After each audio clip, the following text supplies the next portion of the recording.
রাষ্ট্র ব্যবস্থাপনার অত্যন্ত গুরুত্বপূর্ণ ব্যবস্থাপনা হচ্ছে অর্থ ব্যবস্থাপনা। এই সরকার প্রথম বাজেট উপস্থাপন করেছেন।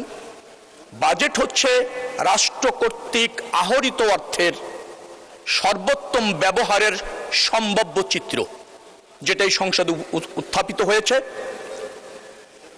আমরা এই বাজেটকে স্বাগত জানাই এবং এই বাজেট বাস্তবায়ন করবার জন্য জনগণ কর্তৃক এই সরকার ম্যান্ডেট প্রাপ্ত। অর্থমন্ত্রীকে ধন্যবাদ জানাচ্ছি। চমৎকারভাবে তিনি অর্থ ব্যয়ের অনুপাতের বিন্যাস ঘটিয়েছেন। সামাজিক অবকাঠামো খাতে প্রায় 30% মতো বরাদ্দ রেখেছেন। ভৌত অবকাঠামোর ক্ষেত্রে 18% উপরে বরাদ্দ রেখেছেন। সাধারণ সেবার ক্ষেত্রে 26% মতো বরাদ্দ রেখেছেন। অর্থাৎ অর্থের বরাদ্দের অনুপাতটা তিনি চমৎকারভাবে সাজিয়েছেন। সামাজিক অবকাঠামো দ্বারা আমাদের 18 কোটি যে মানুষ, তাদেরকে আমরা সক্ষম করতে সক্ষম হব। তাদের মানব সম্পদ উন্নয়নের, অর্থাৎ সেই জায়গাটা হলো আমাদের একমাত্র আপনার সম্ভাবনাময় খাত। 18 কোটি মানুষকে দক্ষ যোগ্য হিসাবে তৈরি করা। সেক্ষেত্রে তিনি যে বরাদ্দ রেখেছেন, যথেষ্ট বরাদ্দ রেখেছেন, সময় উপযোগী বরাদ্দ রেখেছেন, 30% মতো বরাদ্দ। এই দক্ষ মানুষ সম্পদ যখন রাষ্ট্রের হয়ে কাজ করবে, তার মেধা যোগ্যতার শতভাগ প্রদর্শনের জন্য তাকে অবকাঠামো সুবিধা দিতে হবে। সেই অবকাঠামো খাতেও 18% উপরে বরাদ্দ রেখেছেন মাননীয় অর্থমন্ত্রী। ধন্যবাদ মাননীয় অর্থমন্ত্রী। অনগ্রসর জাতিকে রাষ্ট্রের পক্ষ থেকে তাদের সামাজিক সুরক্ষা দেওয়ার জন্য, সাধারণ নিরাপত্তা নিশ্চিত করবার জন্য 26% কাছাকাছি বরাদ্দ রেখেছেন, যা আমাদের অর্থনৈতিক সংকট থেকে উত্তরণের ক্ষেত্রে সহায়ক ভূমিকা পালন করবে।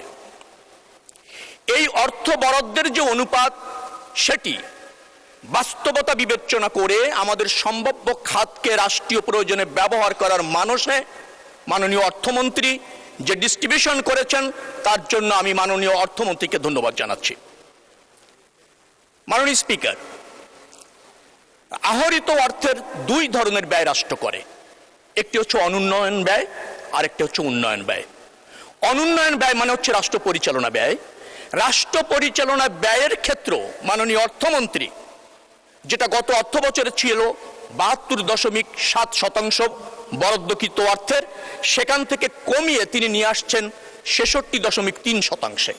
তার মানে অপচয় রোধ করেছেন, অপ্রয়োজনীয় অর্থ ব্যয় করছেন না, অর্থের সর্বোত্তম সদ্ব্যবহার করছেন মাননীয় অর্থমন্ত্রী তার এই বাজেটের মধ্যে। এটা অবশ্যই প্রশংসার দাবি রাখে। অ্যাট দ্য সেম টাইম তিনি উন্নয়ন ব্যয় বাড়িয়েছেন। যে উন্নয়ন ব্যয় গত অর্থ বছরে ছিল, অর্থাৎ 2025-26 অর্থ বছরে সেটি ছিল 27.3%, সেটাকে তিনি বাড়িয়ে 33.7% করেছেন। অর্থাৎ উন্নয়ন প্রয়োজন, দীর্ঘদিনে বিধ্বস্ত বাংলাদেশ, অবকাঠামো উন্নয়ন, এডিপির বরাদ্দ 3 লাখ কোটি টাকার উপরে, এডিপি ছাড়াও আরো 16,000 কোটি টাকা উন্নয়ন ব্যয় রেখেছেন।